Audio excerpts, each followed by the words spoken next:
The night was cold, the streets were quiet, and the lamps on the corner buzzed weakly. Inside his small house, Daniel sat by the window, looking outside. He had worked a long day. His hands were rough from carrying heavy boxes, and his back ached. Life was simple but lonely for him. No family, no close friends, only his house and his work. As he looked out, he noticed something strange. By the old fence near his gate, a shadow moved, small and trembling. Daniel stood up, narrowed his eyes, and pressed his hand against the cold glass. There, under the pale streetlight, was a figure, thin, shivering, and clearly not human. Her skin glowed faintly, like silver light trapped under her flesh. Her hair fell across her face in messy strands, and her clothes were torn. She hugged herself tightly, her body shaking in the freezing air. Daniel's first thought was, a homeless alien. They sometimes appeared in the city, hiding from the patrols, unwanted by both humans and their own kind. Daniel opened the door slowly, the cold wind rushing inside. "Hey," he called softly. "What are you doing there?" The girl flinched, her large eyes snapping toward him, eyes that carried a strange mix of fear and hope. Her lips trembled, but no words came. Daniel stepped closer, keeping his voice gentle. "You'll freeze out here. Do you need something?" Finally, she spoke, her voice broken and weak. I can clean. Please, let me work for food." Her words pierced Daniel's chest because he could hear the hunger behind them. She was not begging for money, not asking for shelter, only for a chance to clean, to earn just a little food. For a moment he hesitated. Letting an alien stranger inside his house at night was risky, but as he watched her shaking form, thin arms and empty eyes, he could not push her away. "Fine," he said at last. "Come in. You can clean." She stepped carefully into the house, her bare feet leaving faint marks on the floor. Daniel noticed how she looked around, almost like she had not been inside a warm home for years. The air around her smelled faintly of rain and dust. She held her arms close, waiting for direction. "The living room," Daniel said, pointing. "Start there." She moved silently, picking up a cloth from the table.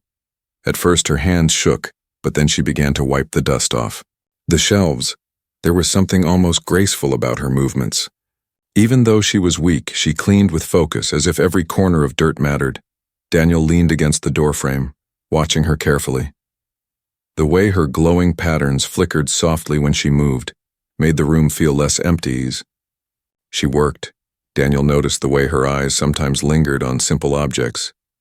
An old photo frame, a cracked cup, a book lying open.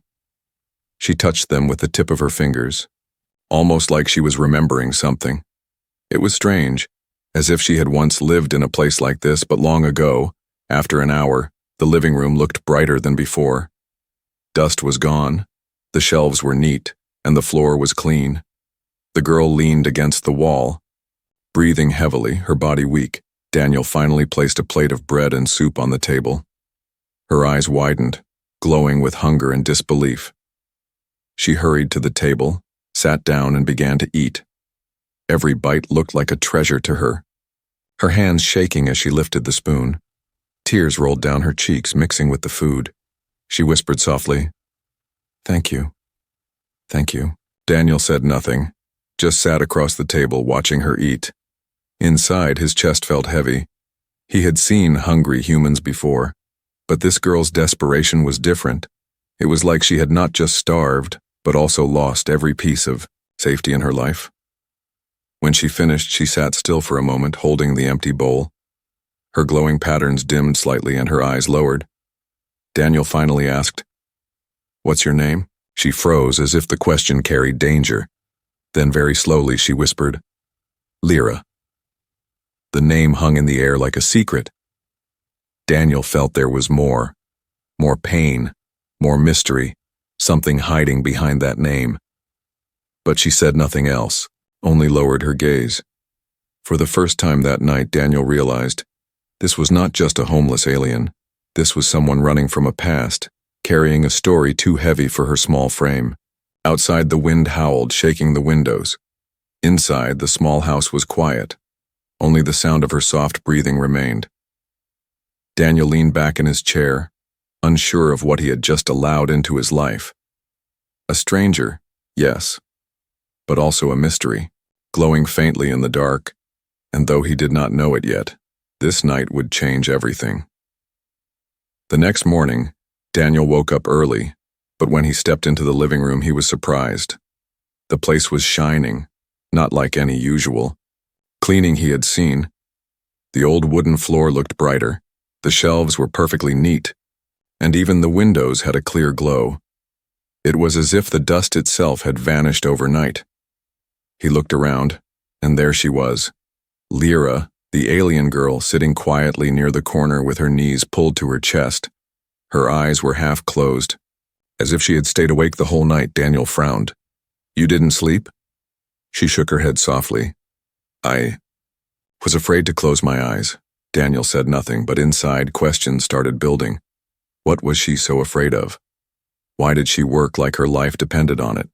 And why did she keep looking at ordinary things like they were treasures? When he walked closer, he noticed something even stranger. On the old bookshelf, there had always been one broken clock, covered in dust for years.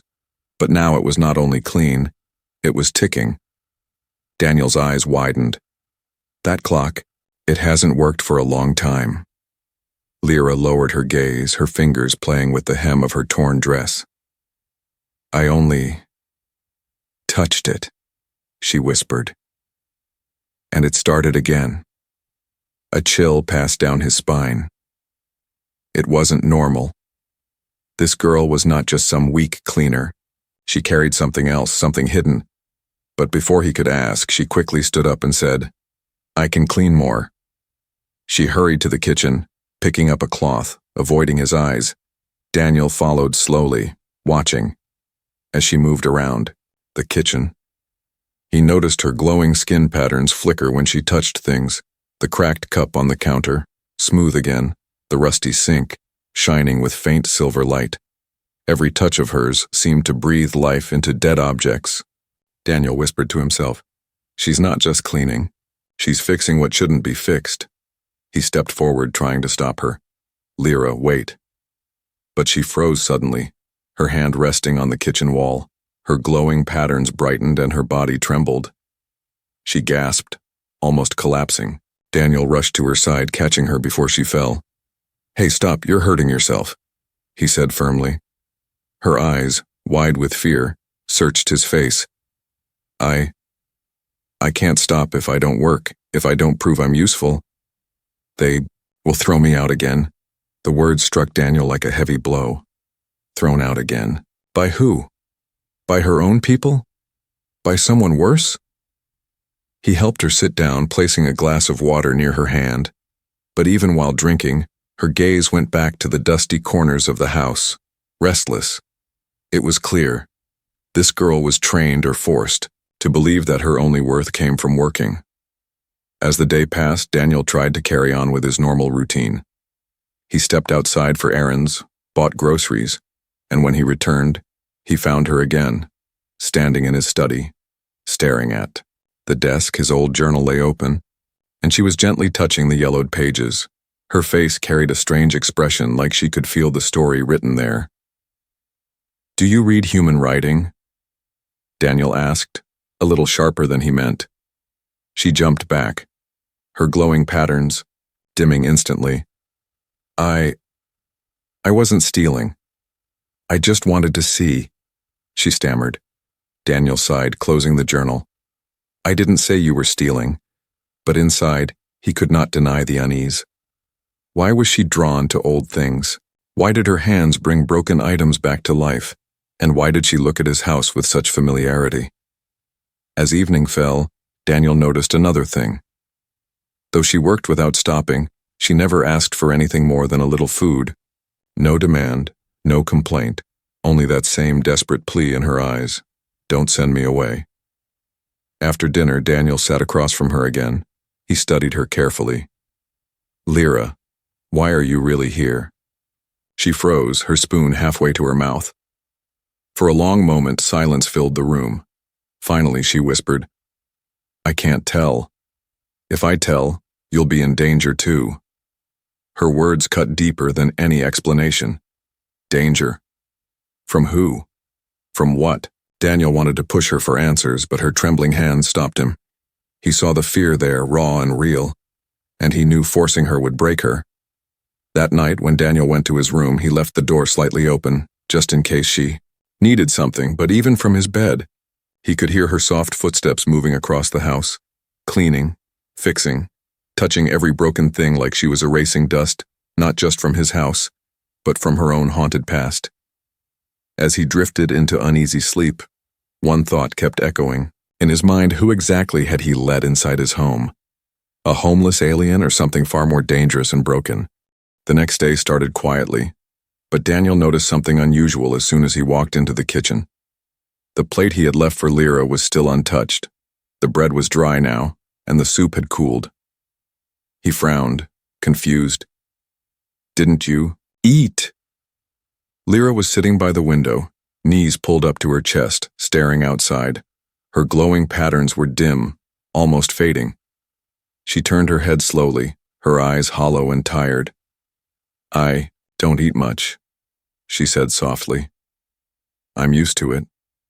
Daniel felt a sharp ache in his chest. No one should ever be used to hunger. He pulled the chair closer and sat across from her. "Listen, I gave you food. You don't have to act like you don't deserve it."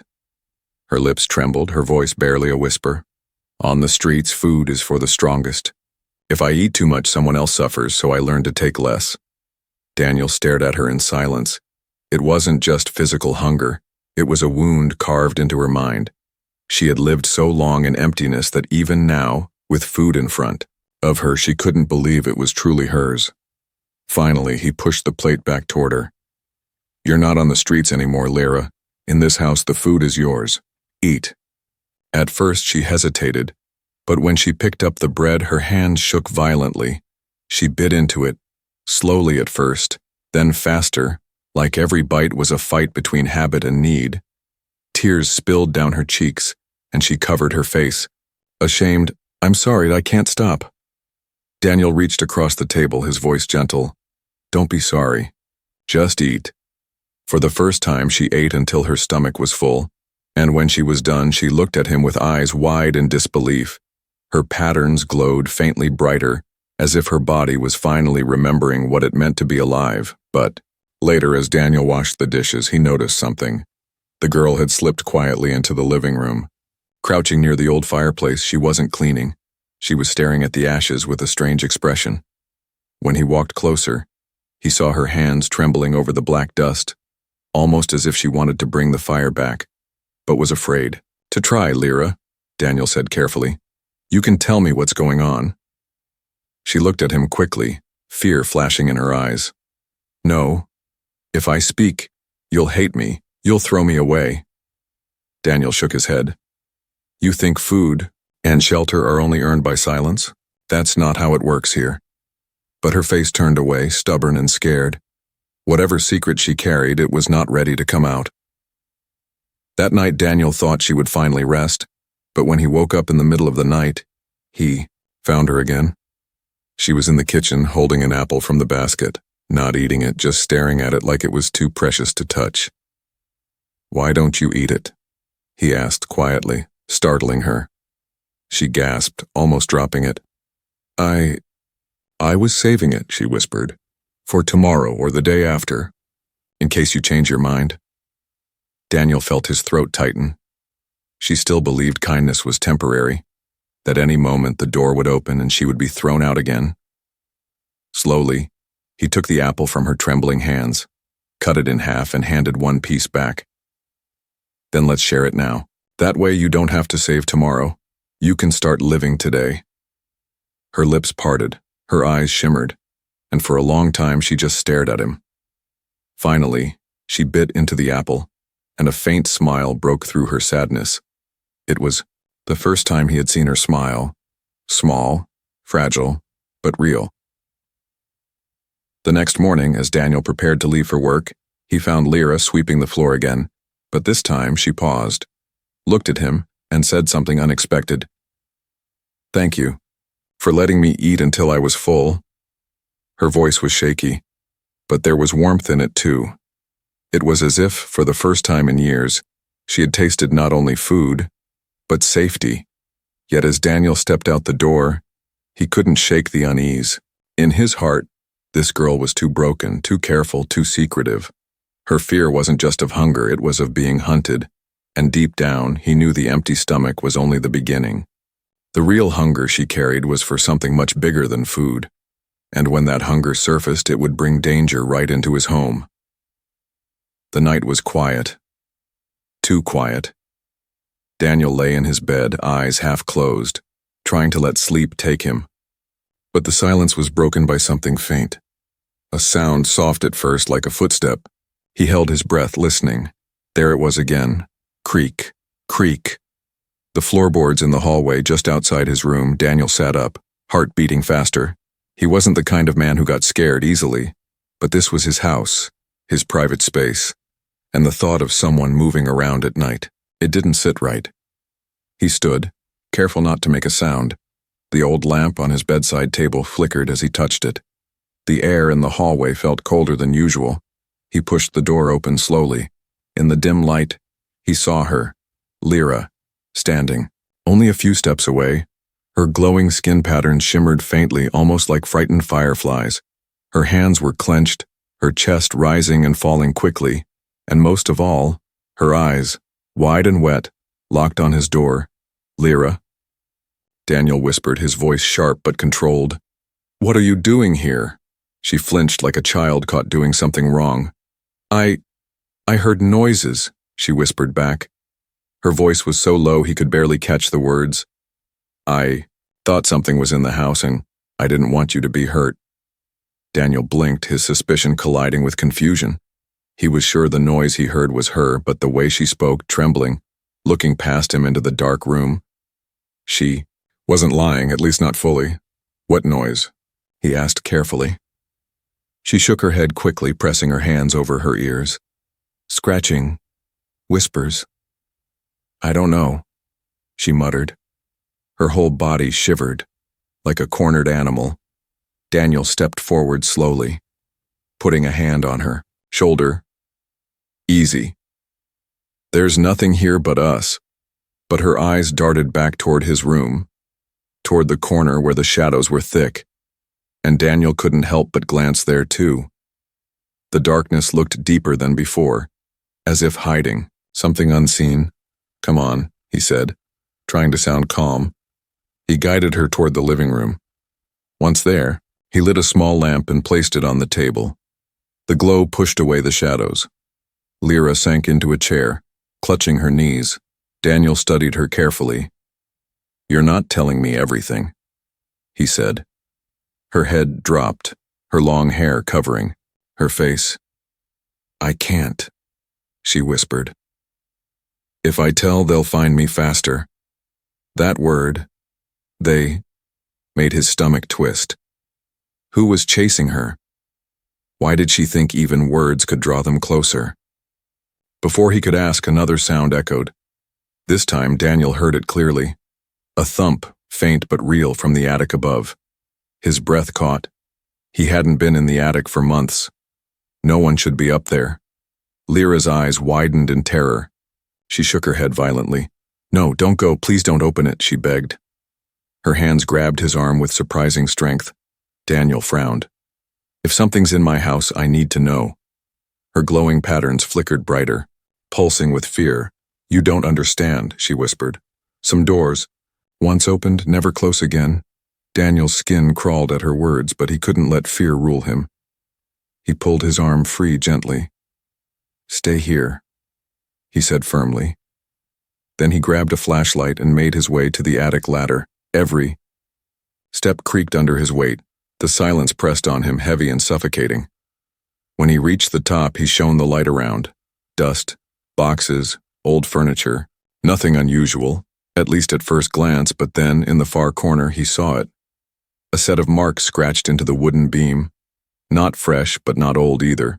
long claw-like lines crossing over each other, and beneath them, something written in a language he didn't understand, glowing faintly like silver ink.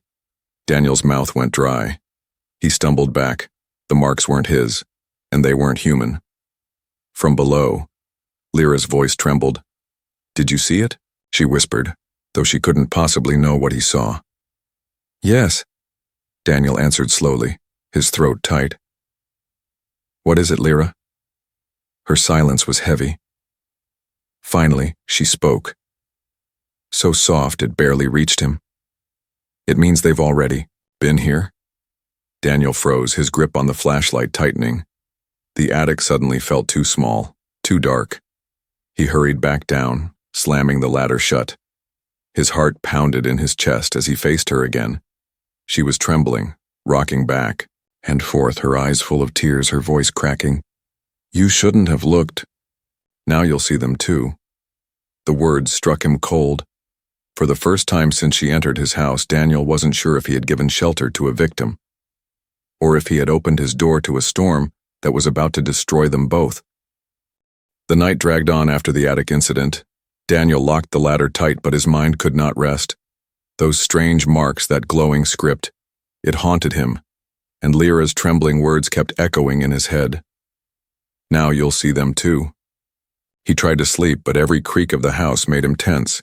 He turned from side to side, pulling the blanket closer. Finally, when exhaustion won, his eyes closed, only to open again in shock. Someone was in the room. The faint silver glow gave her away. Lyra, standing near his bed, her hands clutched the blanket, her chest rising and falling fast. Daniel sat up quickly, his voice low but sharp. "What are you doing here, Lyra?"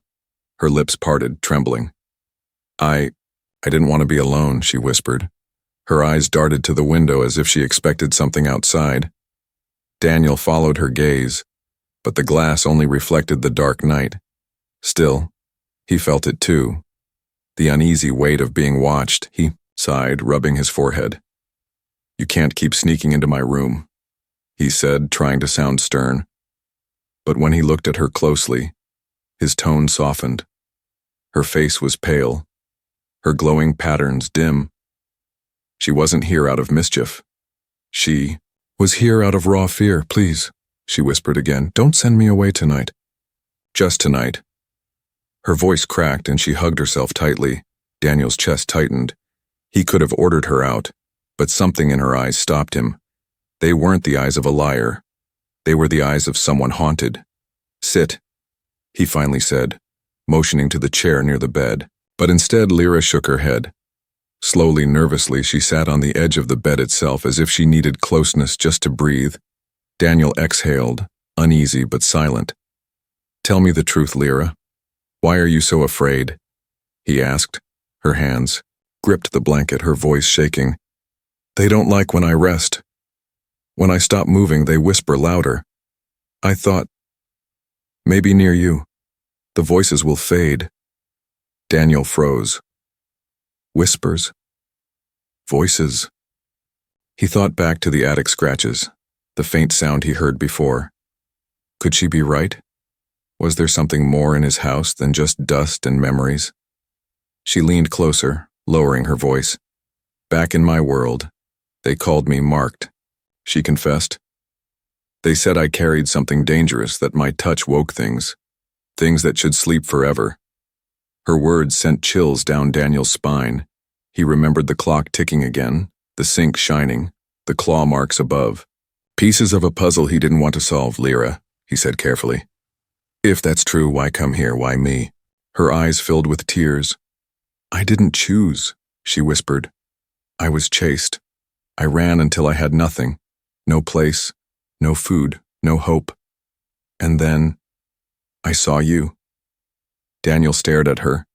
It was hard to tell if her being here was fate or accident. But one thing was clear. His quiet life was over. As the silence stretched, another sound pierced it.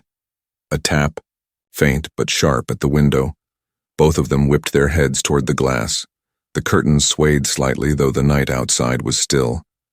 Daniel's heart pounded.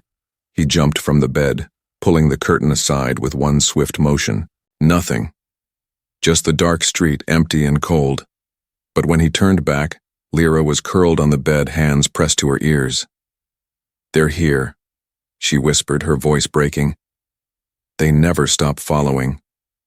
Daniel felt anger rise inside him, not at her but at whoever or whatever had made her live in constant terror. He sat back down beside her, his hand steady on her shoulder. "Listen to me, Lyra," he said firmly. "This is my house. Whatever hunts you, whatever whispers to you, it won't touch you here." She lifted her eyes wide and desperate, searching his face for truth. "You don't understand," she said weakly. "You can't fight them. No one can." Daniel leaned closer, his voice steady. Maybe no one tried hard enough, her lips parted like she wanted to argue. But instead a single tear rolled down her cheek. Slowly she laid down, curling on one side of the bed. Her breathing was shallow at first, then slowly softened. For the first time, sleep took her, though her glowing patterns flickered faintly like a dying fire. Daniel lay back, staring at the ceiling.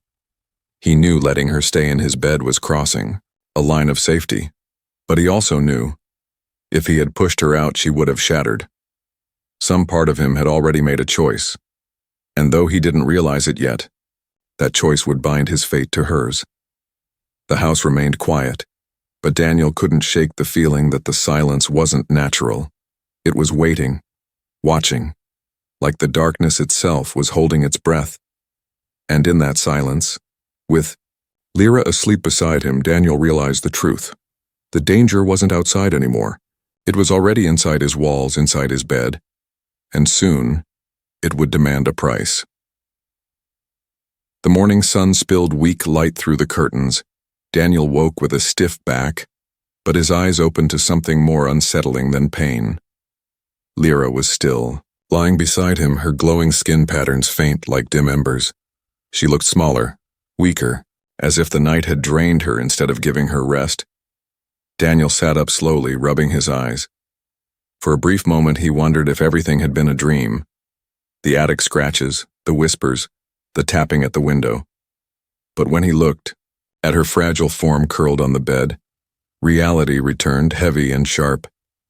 He stood and moved to the kitchen. The sound of dishes clinking finally woke her. She sat up quickly, her eyes darting around the room like a hunted animal. When she saw Daniel, relief washed across her face, but it lasted only a moment.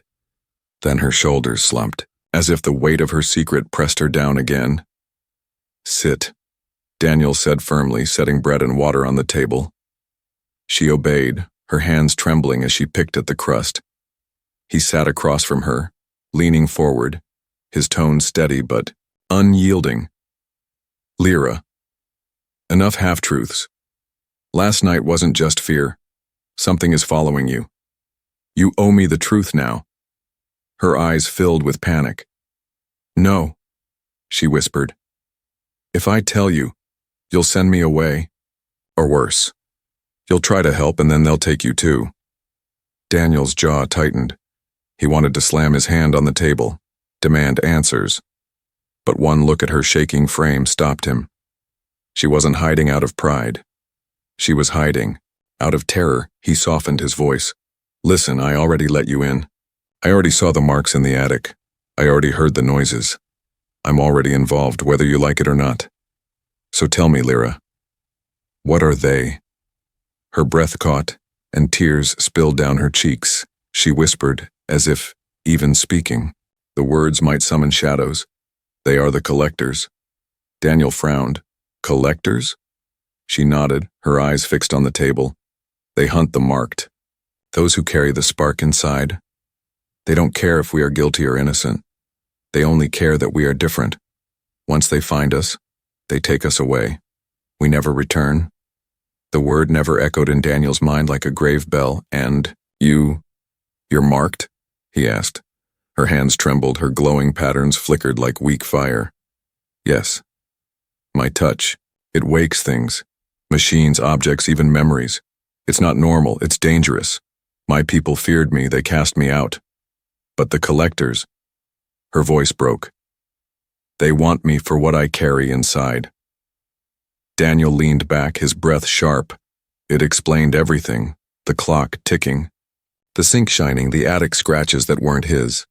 Pieces of her secret were finally aligning, but another question burned inside him. Why here? Why my house? Her eyes finally lifted, meeting his. For a long time, I ran. From street to street, from planet to planet. But I was starving, breaking, losing hope. Then, I saw your window light that night. It was warm. I thought, maybe just one night I could eat before they catch me. Just one night of safety. Daniel's chest tightened. She hadn't chosen him because of fate or plan. She had chosen him because he was the only light left in her darkness. Silence filled the room, broken only by the soft ticking of the once dead clock on the shelf. Finally, Daniel asked the question that had been clawing at him since the attic. And those marks above? The words I couldn't read? Her face turned pale. They were left by the collectors, a warning. It means they already searched here once. If they realize I'm hiding with you, they'll come back. Daniel's stomach twisted. So the danger wasn't only near, it was guaranteed. The moment she crossed his threshold, his house became a target. Then why stay? He demanded, his frustration breaking through. Why drag me into this? Her voice cracked, almost a sob. Because I had nowhere else to go. Do you think I wanted this? Do you think I wanted to bring death to your door? I only wanted food, only wanted to clean, just to feel useful again. She buried her face in her hands, her shoulders shaking. For a long moment, Daniel said nothing. He should have been angry, should have thrown her out right then. But instead, he felt something else rise in his chest. Pity, anger, protection. He leaned forward, his voice low but firm. Lyra, look at me. Slowly, she lifted her tear-stained face. You are not trash to be thrown away. You're not a curse. You're a living being who's been hunted and starved. And if the collectors come here, his eyes hardened. They'll find I'm not as easy to break as you think. She stared at him, her mouth slightly open. Her glowing patterns flickered brighter like faint hope struggling to ignite.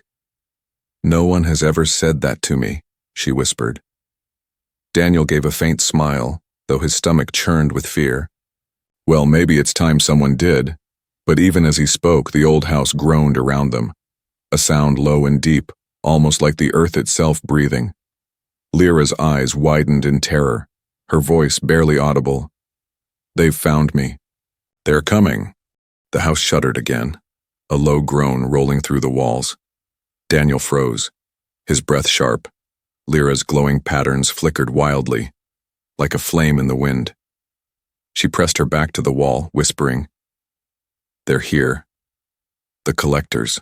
Outside, the night was silent, yet heavy. As if the darkness itself had weight pressing down on the house, Daniel moved to the window, peering into the street. At first, nothing. Then, shadows, tall and shifting, moving like smoke, but with form. Figures that weren't fully solid, yet not air either. Their eyes glowed faint silver, scanning, searching. Daniel's stomach twisted. They were real, not hallucinations, not tricks. The things that had chased Lyra across worlds had finally arrived at his door. Behind him, Lyra trembled, her voice breaking. You should give me to them, Daniel. If you don't, they'll take everything. Your house, your life, everything will burn because of me. He turned sharply, his voice like steel. Stop, don't ever say that again.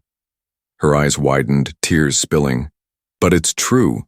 That's what always happens. Anyone who helps the marked is destroyed. Please, don't ruin yourself for me. Daniel stepped closer, crouching so his eyes were level with hers.